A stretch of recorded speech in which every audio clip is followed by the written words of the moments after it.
Baik, terima kasih Pendeta Kurnaidi dan Pendeta Oro atas doanya. Selamat pagi Bapak-bapak dan Ibu-ibu, pimpinan kami di kantor dan rekan-rekan gembala dan staf. Terima kasih untuk kesempatan pagi ini kita akan belajar sekolah sahabat bersama-sama. Saya akan memberikan beberapa uraian, pendahuluan, dan seperti biasa selanjutnya mungkin rekan-rekan ada tambahan ataupun ada pertanyaan untuk dapat didiskusikan, boleh disampaikan, nanti kita semua tentunya akan menjawabnya bersama-sama. Kita telah tiba pada pelajaran sekolah sahabat yang ke-11 dan judul pelajaran sekolah sahabat kita untuk pelajaran yang ke-11 ini adalah Yesus penulis dan penyempurna iman kita. Yesus penulis dan penyempurna iman kita. Apabila kita membaca pelajaran sekolah sahabat kita sepanjang minggu ini, kita akan melihat ada dua konsep di sana, bagaimana Yesus menjadi penulis iman kita dan bagaimana Yesus menjadi penyempurna iman kita. Jadi di akhir daripada pelajaran sekolah sahabat ini tentunya kita akan mendapatkan satu pemahaman bagaimana konsep Yesus sebagai penulis iman dan bagaimana konsep Yesus sebagai penyempurna daripada iman kita. Kita lihat dulu ayat hafalan kita sepanjang minggu ini, terdapat di dalam Ibrani 12 ayat 2. Marilah kita melakukannya dengan mata yang tertuju kepada Yesus, yang memimpin kita dalam iman, dan yang membawa iman kita itu kepada kesempurnaan. Yang dengan mengabaikan kehinaan, tekun memikul salib, ganti sukacita yang disediakan bagi Dia yang sekarang duduk di sebelah kanan tahta Allah. Satu anjuran yang baik lewat ayat hafalan ini kepada kita semua bahwa ketika kita melakukan segala sesuatu apapun itu, mata kita harus tetap tertuju kepada Yesus. Apapun yang kita lakukan dalam pelayanan ini, baik sebagai gembala ataupun tugas administrasi yang lain, memastikan mata kita harus tetap tertuju kepada Yesus. Kenapa kita harus tetap tertuju pada Yesus? Karena Yesuslah yang memimpin kita dalam pekerjaan ini. Yesuslah yang menolong kita untuk kita memiliki iman dalam pelayanan ini. Dan Yesuslah yang akan memperlengkapi kita, bahkan menyempurnakan kita di dalam setiap pelayanan yang kita buat ini. Walaupun tentunya apa yang Yesus lakukan bagi kita ini, tentunya ada beberapa konsekuensi yang Yesus harus terima demi sukacita yang dapat kita miliki, yaitu diantaranya disebutkan Dia harus memikul salib, Dia harus menerima hinaan, caci maki berdasarkan pelajaran sekolah sahabat ini. Tetapi Dia sekarang telah menang dan Dia telah duduk di sebelah kanan tahta Allah. Pelajaran sekolah sahabat sepanjang minggu ini bicara dari Ibrani pasal 11 dan 12. Kalau kita lihat bersama-sama pelajaran kita, maka pembahasannya itu berkisar di Ibrani 11 dan 12, walaupun di bagian awal menyinggung sedikit Ibrani pasal 10, tepatnya Ibrani 10 ayat 35 sampai 39. Tapi mari kita lihat beberapa gambaran umum dari Ibrani 11 dan Ibrani 12 yang saya temukan dalam pelajaran sekolah sahabat ini. Yang pertama, Ibrani 11 dan 12 ini memberikan kepada kita sebuah pemahaman, sebuah gambaran bahwa kehidupan Kristen adalah sebagai perlombaan. Jadi penulis kitab Ibrani mengasosiasikan kehidupan Kristiani ini sebagai sebuah perlombaan. Entah perlombaan apa yang dimaksudkan, tetapi di dalam perlombaan ini, orang-orang Kristen terlibat di dalam perlombaan ini. Tetapi dalam konteks kehidupan. Jadi kehidupan orang-orang Kristen itu masing-masing, saudara dan saya, merupakan perlombaan. Yang kedua, semua yang tetap setia dalam perlombaan akan menerima upah. Jadi semua yang melakukan perlombaan ini, apabila tetap setia dalam kehidupan Kristen ini, maka kita katanya akan menerima upah di akhir daripada perlombaan ini. Yang ketiga, konsep yang ketiga sebagai gambaran umum daripada Ibrani 11 dan 12 ini adalah orang beriman adalah mereka yang tetap bertahan meskipun menderita dan belum menerima upah. Jadi konsep orang beriman yang ditekankan di dalam pasal 11 dan 12 ini adalah orang satu, dia tetap bertahan walaupun menderita dan walaupun belum menerima upah. Tentunya ada banyak contoh asosiasi daripada kalimat ini. Bagaimana kontekstualisasi daripada orang beriman yang dijabarkan sebagai orang yang bertahan, dia menderita, dia belum menerima upah, tapi dia tetap ada di sana. Nah, itulah yang dinamakan orang beriman. Yang keempat, sebuah gambaran kita dapatkan bahwa kita sekarang ini, artinya saudara dan saya yang hidup sekarang ini, berada pada babak penutup dari puncak perlombaan iman ini. Jadi setelah kita membaca Ibrani 11 dan 12, kita kemudian dapat mengidentifikasi lokasi kita hidup saat ini, atau situasi dan keadaan di mana kita hidup saat ini. Rupanya kita berada di babak akhir dari sebuah puncak perlombaan iman. Dalam arti kata, kalau perlombaan ini durasinya 30 menit atau 40 menit, 45 menit, maka mungkin kita berada pada 40 menit terakhir atau 5 menit terakhir dari perlombaan ini. Dalam arti kata, sebentar lagi perlombaan ini akan selesai dan yang bertahan, yang beriman, seperti disebutkan tadi, akan menerima upah. Dan yang terakhir, gambaran umum yang saya dapat dari Ibrani 11 dan 12 lewat pelajaran sekolah sahabat ini adalah Yesus duduk di garis akhir. Yesus duduk di garis akhir. Dalam arti kata, Yesus ada di garis finish. Jadi selama mata kita tetap tertuju pada Yesus yang duduk di garis finish, maka Yesus akan menjadi inspirasi bagi kita, Yesus akan menjadi teladan bagi kita, dan Yesus akan menjadi saksi bahwa benar ada upah dari semua perlombaan ini. Dalam arti kata, poin yang kelima ini kita dapat artikan bahwa Yesus telah melewati perlombaan ini. Dan dia sekarang sudah menunggu kita di garis finish. Dan kehadirannya di garis finish memberikan kepada kita sebuah inspirasi. Memberikan kepada kita juga sebuah teladan. Dan menjadi saksi bagi kita. Artinya menolong kita untuk meneguhkan satu konsep bahwa ada upah di akhir dari semua perlombaan ini. Jadi dalam kehidupan saudara dan saya, Yesus Kristus haruslah benar apa yang dikatakan oleh ayat hafalan tadi, bahwa marilah kita melakukan dengan mata yang tertuju kepada Yesus. Dalam arti kata, ketika kita mengikuti perlombaan ini, maka fokus kita harus tetap kepada Yesus Kristus. Kalau kita tetap berfokus kepada Yesus Kristus, maka yang terjadi adalah Yesus yang akan menginspirasi kita, Yesus akan memberikan teladan bagi kita, dan kita akan terus berjalan maju ke depan. Saya ingat ada satu gambar yang biasa diceritakan orang, konsep dari Ellen White tentang bagaimana umat Tuhan dalam perjalanan di penghujung sejarah dunia, di mana dalam lukisan itu yang kemudian menjadi sebuah lukisan, Ellen White dalam sebuah inspirasi mendapatkan sebuah penglihatan bahwa umat Tuhan sementara berjalan di tepi jurang, ada bebatuan di sana, ada pohon, akar pohon, ranting yang menghalangi jalan itu. Pokoknya jalan itu tidak mulus. Tetapi katanya, selama umat-umat Tuhan yang berjalan itu, mereka tetap memandang pada Yesus yang dalam gambar itu ada di depan sana, maka mereka akan terus berjalan.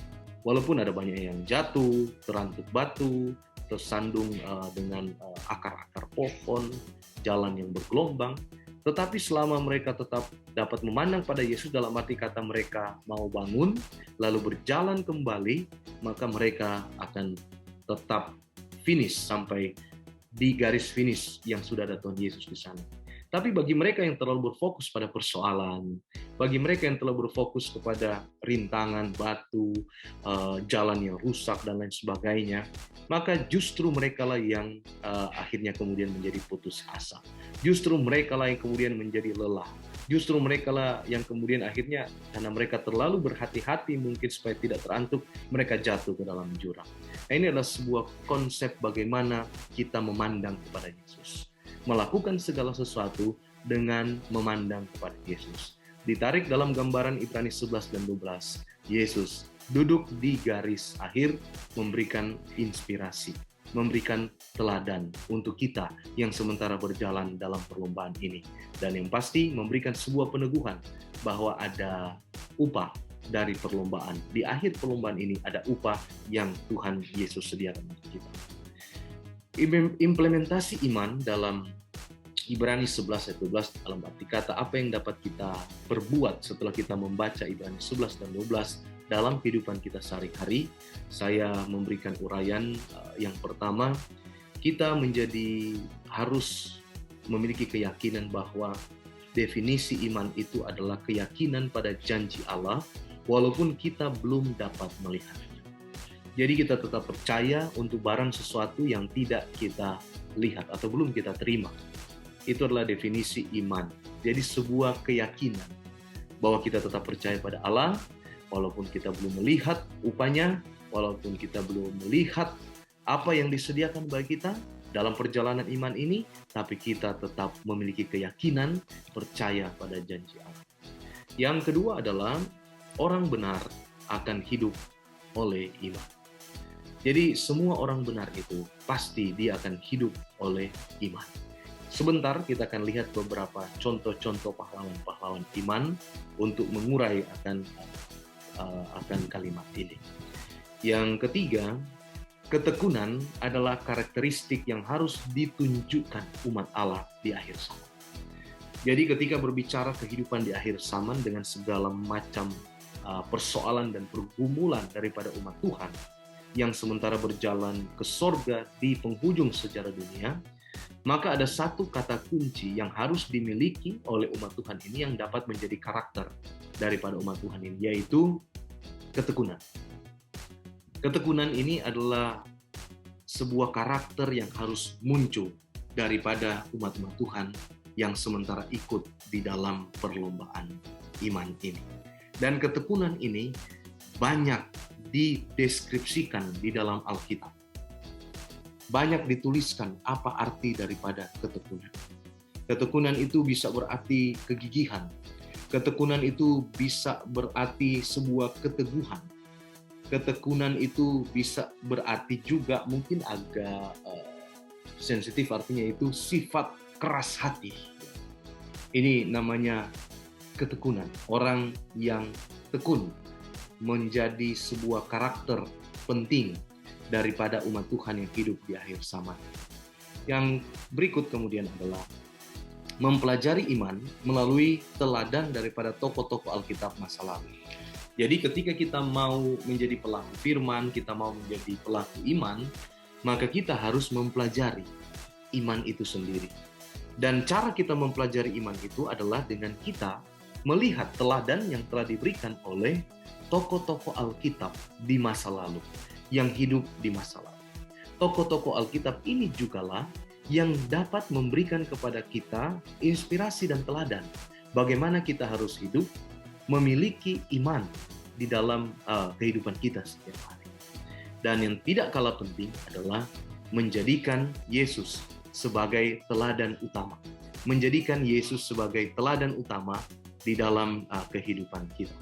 Jadi ketika kita menjadikan Yesus sebagai teladan utama di dalam kehidupan kita, dan di sanalah kemudian konsep pelajaran sekolah Sabat ini menjadi judul, yaitu Yesus sebagai pendiri dan penyempurna iman kita, atau Yesus sebagai penulis dan penyempurna dari iman saudara dan saya.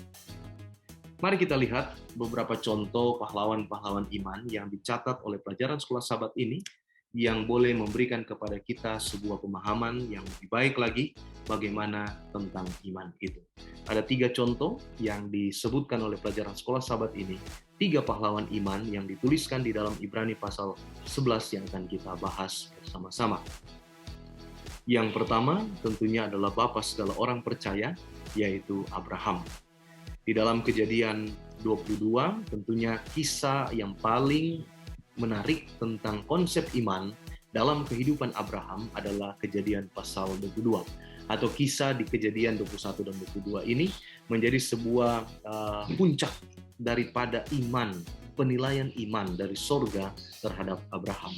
Peristiwa ini adalah peristiwa ketika Ishak dikorbankan. Ini adalah peristiwa yang kemudian sepertinya agak bertentangan dengan apa yang telah dijanjikan Tuhan di pasal-pasal kitab Kejadian sebelumnya, bahwa Tuhan akan memberikan anak kepada Abraham, dan itu tidak datang daripada undik-undiknya, tapi itu datang dari istrinya yang sah, dari Sarah.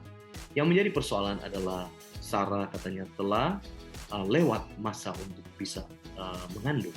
Tetapi dalam iman kemudian itu bisa terjadi.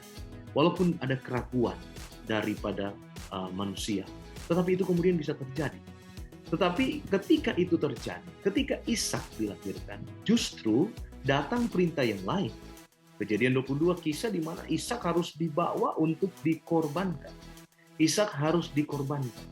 Sepertinya ini bertentangan bagaimana kemudian konsep orang yang sudah menerima berkat yang Tuhan janjikan, tapi kemudian berkat itu akan diambil. Tetapi luar biasa pelajaran sekolah sahabat kita, penulis pelajaran sekolah sahabat ini menuliskan seperti ini, saya kutip di sini, bahwa kitab Ibrani menyimpulkan, kitab Ibrani ini katanya dia menyimpulkan bahwa Abraham secara luar biasa memecahkan teka-teki itu. Teka-teki yang mana?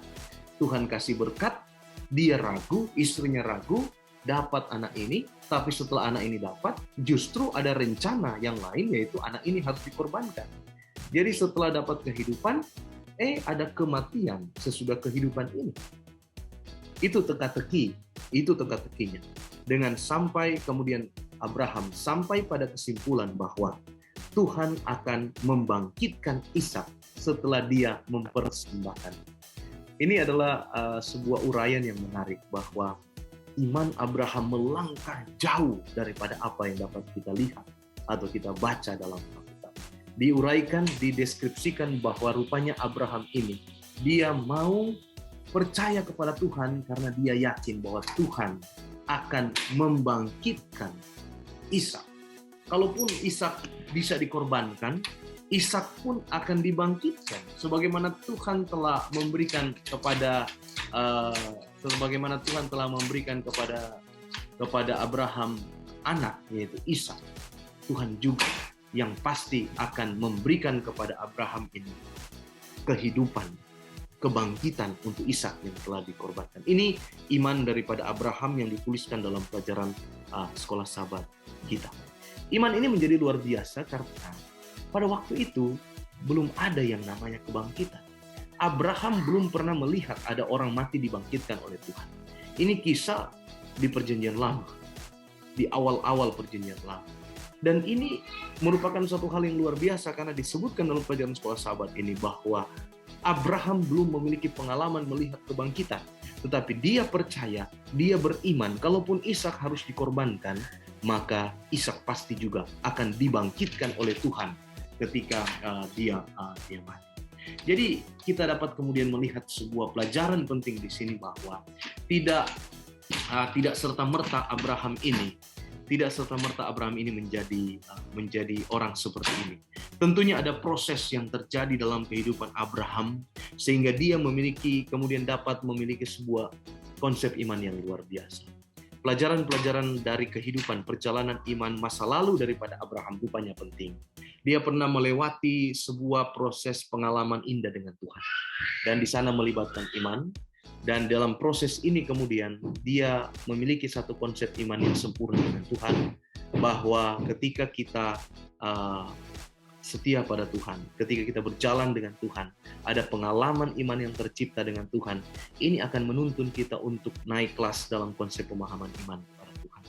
Jadi ada satu hal yang penting daripada pahlawan iman Abraham ini adalah jangan kita mengabaikan setiap pengalaman-pengalaman yang terjadi dalam kehidupan kita, pengalaman perjalanan iman kita. Mungkin itu buruk atau mungkin itu baik, tapi semua itu kita harus ramu untuk menjadi sebuah bekal bagi kita untuk konsep pemahaman iman yang lebih baik lagi di kemudian hari. Pahlawan iman yang kedua adalah Musa yang diurai dalam pelajaran sekolah sahabat kita. Musa, label yang diberikan kepada Musa adalah percaya kepada yang tidak kelihatan. Percaya kepada yang tidak kelihatan. Tentunya ini juga bagian daripada yang namanya definisi iman. Percaya kepada hal yang tidak kelihatan. Apa yang menjadi dilakukan oleh Musa sehingga dia diberikan label di dalam pelajaran sekolah sahabat kita ini bahwa Musa adalah orang yang percaya pada yang tidak kelihatan. Tentunya kalau kita membaca kisah Musa, ada banyak hal yang dituliskan tentang Musa, tetapi yang paling menarik yang disampaikan di dalam kitab Ibrani ini, khususnya Ibrani 11 ayat 24 adalah tindakan Musa di mana dia menolak disebut anak putri Firaun. Jadi Musa tidak menerima gelar. Dia menolak malahan gelar bangsawan, gelar sebagai putri Firaun. Yang dia lakukan adalah dia rela meninggalkan jabatan dan kekayaan Mesir. Lalu kemudian dia memilih menderita dengan umat Tuhan. Memimpin umat Tuhan selama 40 tahun dalam perjalanan di padang belantara. Di sini kita bisa melihat bahwa Musa, istilahnya kuenya sudah di depan, kue yang enak atau makanan yang enak, jabatan dan kekayaan sudah di depan mata, sudah menjadi garis keturunannya untuk diwariskan kepadanya. Tetapi dia menolak itu semua. Dia lebih memilih untuk menderita menjadi umat Tuhan. Dia lebih memilih untuk memimpin bangsa Israel keluar dari tanah Mesir, menerima panggilan Tuhan. Menerima panggilan Tuhan untuk membawa bangsa Israel keluar dari tanah Mesir.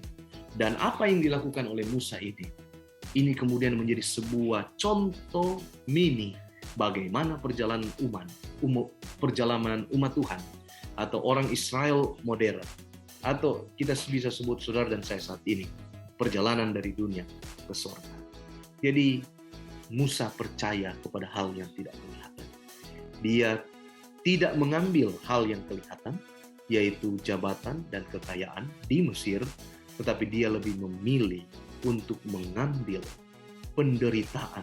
Tetapi di ujung dari penderitaan itu ada sukacita dan kebahagiaan yang bisa dia terima. Kita tahu bersama bahwa Musa disebutkan dia mewakili daripada orang-orang yang telah meninggal yang saat ini ada di dalam surga. Contoh yang ketiga pahlawan iman yang ditulis di dalam pelajaran sekolah sahabat kita adalah Rahab. Rahab ini merupakan contoh yang sama sekali tidak terduga. Kalau kita membaca Ibrani pasalnya 11, kita lihat di sana banyak tokoh-tokoh iman. Dan ketika kita baca satu persatu tokoh-tokoh iman ini, secara langsung kita bisa kemudian berujar bahwa ya, dia pantas menjadi contoh pahlawan iman. Tetapi muncul nama ini yang membuat sepertinya kita ragu, karena ini adalah contoh yang tidak terduga. Rahab merupakan wanita pelacur non-Yahudi. Dan dia menjadi contoh pahlawan iman. Dan bukan hanya itu, dia menjadi pusat tematik. Apa artinya tematik? Ini adalah tematik sebuah pembelajaran secara spesifik tentang satu contoh atau satu pembelajaran yang spesifik tentang satu topik. Di mana topiknya di sini adalah Rahab akan menjadi salah satu garis keturunan daripada kemudian lahirnya Juru Selamat. Dan dia juga merupakan klimaks, puncak daripada pahlawan-pahlawan iman ini, pasal 11. Kalau kita lihat, kita coba urai Ibrani pasal 11 ini, kita temukan di sana bahwa di dalam Ibrani pasal 11 ini, penggunaan frasa karena iman. Karena iman, frasa karena iman itu selalu berulang-ulang disampaikan oleh penulis kitab Ibrani. Lalu kemudian ada satu pola dasar yang terbentuk daripada penulisan ini seperti puisi. Karena iman, maka si ini, si itu, si ini, si itu melakukan hal ini, hal itu, hal ini, hal itu. Ini sebuah pola yang terbentuk di dalam tulisan daripada kitab Ibrani pasal 11. Ada satu pola di sana berulang-ulang itu terjadi. Tetapi kemudian pembaca dikagetkan dengan contoh Rahab ini. Bahwa Rahab kemudian menjadi contoh daripada pahlawan ini.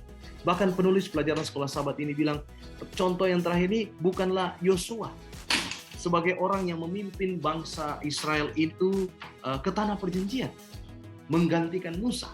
Tetapi contoh yang disebutkan di bagian akhir ini adalah Rahab. Dan yang menarik adalah pola pengulangan yang sudah terbentuk sejak awal daripada penulisan kitab Ibrani pasal 11 ini. Berakhir kemudian dengan satu pertanyaan. Pertanyaannya adalah, apakah lagi yang harus aku sebutkan? Ayat 32, Ibrani pasal 11. Apakah lagi yang harus aku sebutkan? Katanya. Kenapa hal ini bisa terjadi?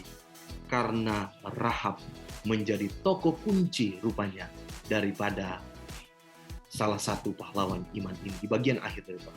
Apa yang dilakukan oleh Rahab? Yang dilakukan oleh Rahab adalah langsung pada perbuatan iman. Yaitu dia memang telah mendengar, dia memang kemudian telah percaya, dan dia kemudian telah taat, dan dia tidak melihat hal-hal yang telah dia percayai, hal-hal yang dia taati, hal-hal yang dia dengar, tetapi kemudian dia melakukan. Jadi Rahab adalah contoh pelaku firman. Rahab adalah contoh perbuatan iman.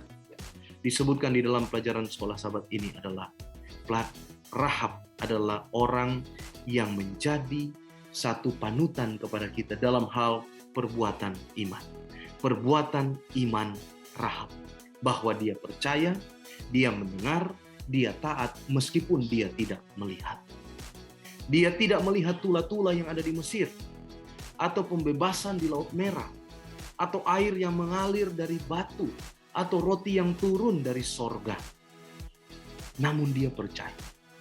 Dan dia adalah teladan yang baik bagi para pendengar Ibrani, atau bagi para orang-orang Ibrani yang tidak mendengar Yesus secara langsung ketika dia berkhotbah, yang tidak lagi mendengar atau melihat bagaimana Yesus melakukan mujizat.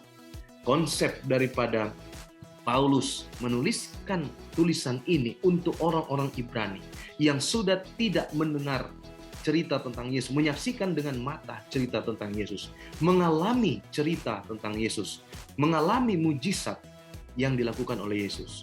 Sama kondisinya dengan saudara dan saya saat ini. Kita pun tidak mengalami itu, tetapi kita harus memiliki iman seperti Rahab. Kesimpulan daripada pelajaran sekolah sahabat kita kemudian adalah seperti yang sudah saya uraikan di bagian awal tadi. Kita harus mendapatkan satu kesimpulan. Bagaimana kita menempatkan Yesus sebagai penulis iman kita.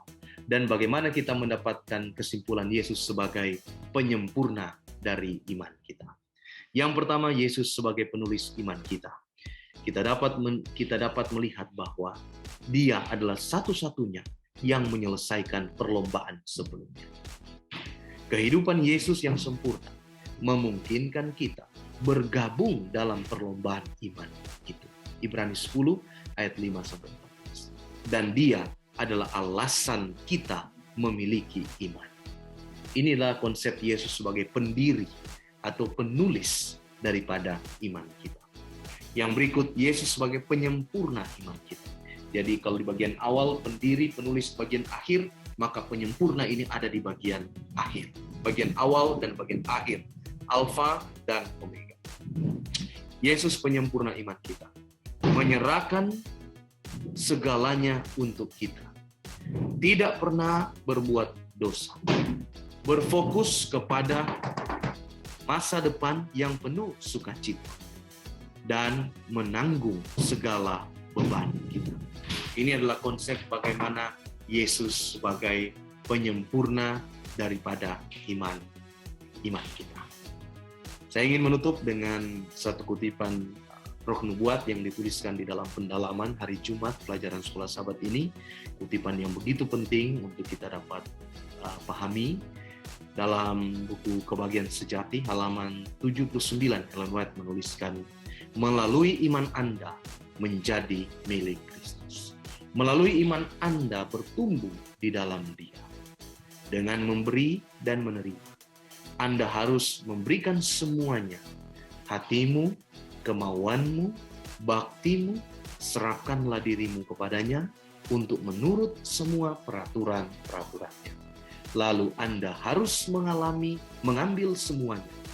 Kristus, berkat-berkat yang penuh, supaya tinggal di dalam dirimu, menjadi kekuatanmu, kebenaranmu, pembantumu yang abadi, supaya memberi Anda kuasa untuk menurut. Saya kira ini merupakan kesimpulan daripada pelajaran sekolah sahabat kita sepanjang minggu ini yang boleh saya bawakan. Selanjutnya mungkin dari pimpinan, dari rekan-rekan gembala, Bapak Ibu, saudara-saudara sekalian, ada tambahan untuk hal-hal yang belum saya sempat singgung dalam pelajaran ini, ataupun ada pertanyaan untuk dapat kita saling diskusi bersama-sama. Waktu dan kesempatan kami berikan, saya kembalikan dulu kepada pemimpin acara, Bapak Pendeta Purnaini.